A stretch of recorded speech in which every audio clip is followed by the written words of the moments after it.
Že dolgo nisem nobenega videa posnel. Upam, da še znam. Malo je trema.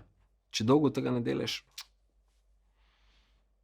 Če vsaj malo spremljate, kaj se dogaja na sceni mobilnih telefonov, verjetno veste, da Evropska unija pritiska na Apple, naj se končno vda in vgradi USB-C vhode v svoje bodoče telefone. Tako da ta postane univerzalni standard za polnjenje telefonov v Evropi. Apple se na vso moč upira in želi obdržati svoj Lightning konektor in pravi, da bi to povzročilo še več odpadkov. Ampak danes ne bomo govorili o tej bitki. Ime mi je Miha in če bo vse več proizvajalcev posnemalo Apple, bomo primorani poleg telefona kupiti zanj še polnilec.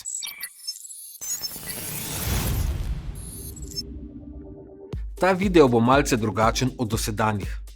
Tokrat ne bom govoril o nobenem izdelku, ampak vam bom povedal, na kaj morate biti vi pazljivi, ko kupujete polnilec za svoj telefon.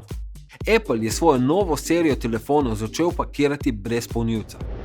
Pod pretvezo, da zniža tako imenovani e-waste, odpadke, ker naj bi njihove stranke že imele polnilec od prejšnjega telefona. Ampak to velja za manjšino, za tiste, katerim se je telefon pokvaril, razbil ali pa so ga ukradli. Večina ljudi kupi novi telefon, starega pa proda ali podari mami, sestri, babici. In tega proda, podari s polnilcem, logično. Ja, ampak polnilce za telefon bojo pa valjda še vedno zraven dajali. Ste prepričani? Samsung je že začel posnemati njihovo politiko in pri S21 seriji ne prilagajajo polnilcev.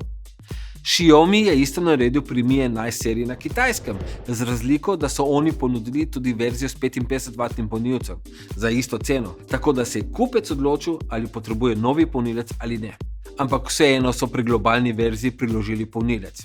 Glede na zgodovino in trende se je treba pripraviti na najhujše in to je kupovanje polnilcev.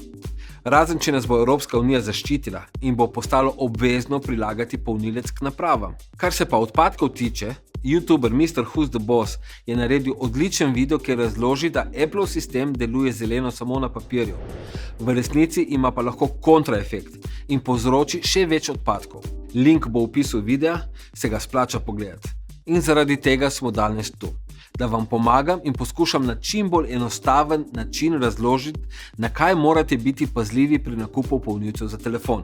Zato sem se povezal s podjetjem Belkin, ki so eni največjih proizvajalcev polnilcev za telefone na svetu, da mi malce razložijo, na kaj moramo biti pazljivi. Ampak to ne velja samo za njihove polnilce. To je splošna informacija, ki velja za vse proizvajalce. Zraven so mi pa spet poslali par stvari za novo nagradno igro. Ampak o njej na koncu videa.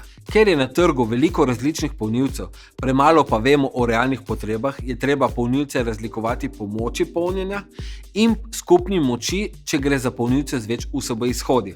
Če ima polnilec z več izhodi, recimo deklarirano 24W, to pomeni, da ima 12W na izhod in ne vsak izhod 24W. To ljudje radi zamešajo. Recimo enojni polnilec, kateri ima deklarirano moč 18W, je močnejši in hitrejši od tistega dvojnega. Potem je tu še vprašanje, kaj vaš telefon sploh podpira, za kakšno moč je deklariran. Recimo, da ima vaš telefon deklarirano hitrost polnjenja 23W. Vi pa imate doma polnilec, na katerem piše 5V in 2,4 amperov. Nikjer pa ne piše koliko vatov. Tlej je pa treba uporabiti malce matematike. Da dobiš vate, ampere pomnožiš z volti. Se pravi 2,4 krat 5 je 12. Se pravi, ta polnilec ima 12W moči in bo telefon polni s polovično hitrostjo, katero je telefon podpira.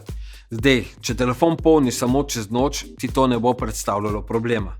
Je pa fajn, če ti recimo sredi dneva crkne baterija in si lahko v 15 minutah napolniš telefon do 50% ali več. Novi telefoni podpirajo hitrosti polnjenja od 30 pa vse do 120W, kar je neverjetno. Pri 120W napolniš telefon od 0 do 100% v 20 minutah.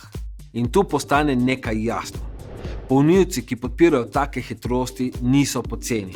Mislim, na AliExpressu so nekateri poceni, ampak to ne pomeni, da polnijo z deklarirano hitrostjo.